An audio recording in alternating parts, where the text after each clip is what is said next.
संगठन कहले लालकृष्ण आडवाणी अटल बिहारी वाजपेयी तो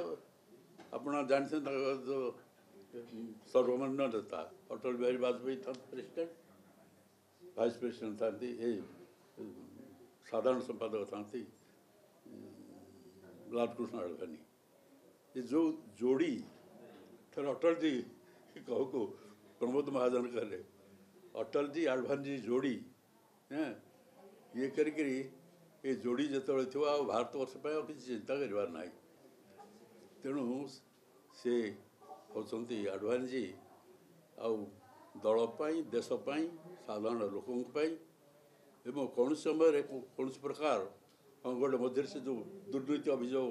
गोटे आसिले से रिजाइन करदे पार्लियामेंट कहले जिते दिन पर्यंत जो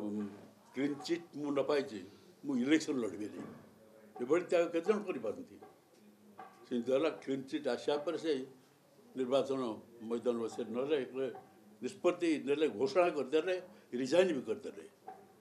तेणु ये आदर्शवादी नेता कौटी अच्छा तेणु भीतर जो निष्ठा आदर्शवाद देशप्रेम एवं साधारण जनता जो अवदान और त्याग से हूँ सबुठ अनन्य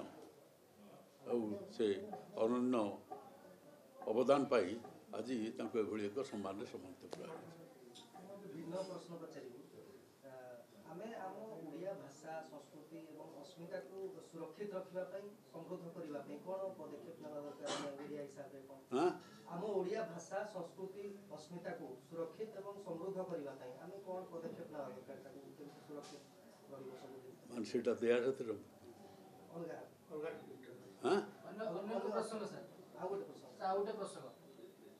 या साथ संपृक्त नुह कहीं ना ये आज यहाँ था आरटा कह आज आडवाणी का छड़ा किसी कथा नहीं मैंने आज इतने आनंदर दिन आपन गोटे इनसीडेंट जब कह आप आश्चर्य हे से जो गोटे अभियोग है विश्व हिंदू परिषद प्रवेश कर आसेम्बली भितर एवं एक भूकंप सृष्टि होगा आम भी आश्चर्य होलु शेष तो प्रमाणित है से पशि ना कारण प्रेसिडेंट बारंबार ठिया कहते मान आसेम्बली भितर कहीं पसंद डेमोन्स्ट्रेशन बाहर जी पशब से विश्व हिंदू परिषद नुह कि बजरंग दल नुह से भाई लोक जी पशब से आम अनुष्ठान भी नुह से थर तो से प्रश्न किंतु जिते ये घटना घटला बोली मत फोन कर आडवाणी जी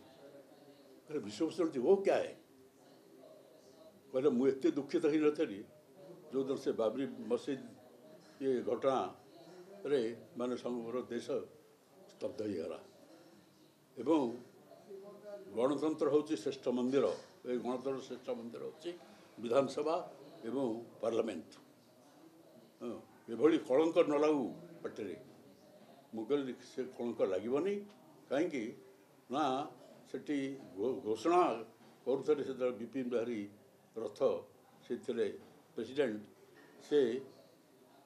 माइक रे बारंबार कहते कहीं आंदोलन बाहर रह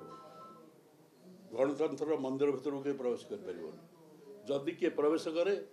से आम संगठन से नुह द्रुत कंठे घोषणा करते जो बसता जो कमिटी बसता ये मुझे कथा कहली कहपर से दिन मत जो इतने व्यस्त एत विव्रत से पड़े इतने व्यतीत हो जाते विश्वभूषण जी वो क्या हो गया क्या सत्य है हूँ कहता सत्य नुह ना ताकू पूरा पूरी भाव कि भाव ये करके अंत लोक लोक न जाऊ ये कलंक को आम बर्दाश्त कर मुझे से हेनी से भरसा आप मो पर रखतु एवं प्रकृत में से शेष पर्यंत होजे ना से संपृक्त नुहति तेणु सबू कथार मत मार्गदर्शन देते दिग्दर्शन देते सबू कथार भरसा कर आज जो मनीष भावुँ से कथा आखिर लुह आसी जा स्नेह श्रद्धा ଏବଂ ଦିଗ୍ଦର୍ଶନ ମୁଁ ସାରା ଜୀବନ ପାଇଛି।